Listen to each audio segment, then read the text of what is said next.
Top quality और consistent performance के लिए सिर्फ सिल्वर पंप नाम याद रखना।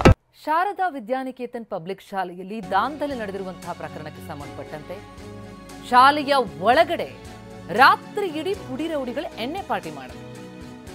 ಶಾಲೆಯಲ್ಲಿ ಮದ್ಯದ ನಶೆಯಲ್ಲಿ ತೇಲಾಡಿದ್ದಾರೆ ಪುಡಿ ರೌಡಿಗಳು. ಆದರೂ ಶಾಲೆಯತ್ತ ವಿದ್ಯಾರಣ್ಯಪುರ ಠಾಣೆಯ ಪೊಲೀಸರು ಸುಳಿದಿಲ್ಲ.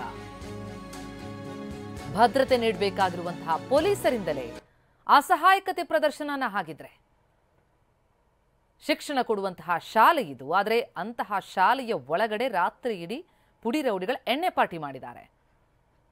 ಮದ್ಯದ ನಶೆಯಲ್ಲಿ ಶಾಲೆಯಲ್ಲಿ ತೇಲಾಡ್ತಿದ್ದಾರೆ ಈ ಪುಡಿ ರೌಡಿಗಳು. ಇಷ್ಟಾಗಿಯೂ ಭದ್ರತೆ ಕೊಡಬೇಕಾಗಿರುವಂತಹ ಪೊಲೀಸರು ಅವರನ್ನ ವಿಚಾರಿಸಿಕೊಂಡಿಲ್ಲ, ಆಕ್ಷನ್ ಆಗಿಲ್ಲ ಅನ್ನುವಂಥದ್ದು ಈಗ ಕೇಳಿಬಂದಿರುವಂತಹ ಆರೋಪ.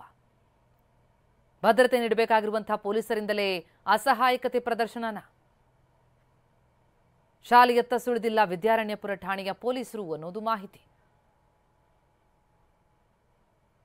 ಶಾಲೆ ಒಳಗೆ ಈ ಪುಡಿ ರೌಡಿಗಳು ಹೇಗೆ ಬಂದರು, ಎಣ್ಣೆ ಪಾರ್ಟಿ ಮಾಡೋದಕ್ಕೆ ಹೇಗೆ ಅವರಿಗೆ ಅಲ್ಲಿ ಅವಕಾಶ ಆಯಿತು, ಇಷ್ಟಾಗಿಯೂ ಕೂಡ ಅವರನ್ನು ಯಾಕೆ ಪೊಲೀಸರು ಪ್ರಶ್ನಿಸ್ತಿಲ್ಲ ಅನ್ನೋದು. ಸ್ಥಳಕ್ಕೆ ಪೊಲೀಸರು ಭೇಟಿ ಕೊಟ್ಟಿದ್ದಾರೆ.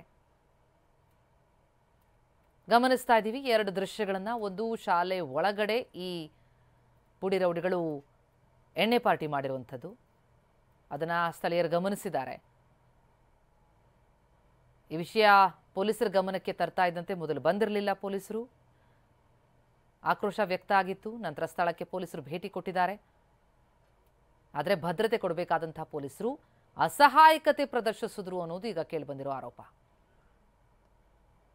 ಶಾರದಾ ವಿದ್ಯಾನಿಕೇತನ್ ಪಬ್ಲಿಕ್ ಶಾಲೆ ಇದು. ಆ ಶಾಲೆ ಒಳಗಡೆ ಈ ಪುಡಿ ರೌಡಿಗಳು ಎಣ್ಣೆ ಪಾರ್ಟಿ ಮಾಡಿದ್ದಾರೆ. ಸೆಕ್ಯೂರಿಟಿ ಇರಲಿಲ್ವಾ? ಅದು ಹೇಗೆ ಇವರನ್ನ ಒಳಗೆ ಬಿಡಲಾಯಿತು ಈಗಿರೋ ಪ್ರಶ್ನೆ.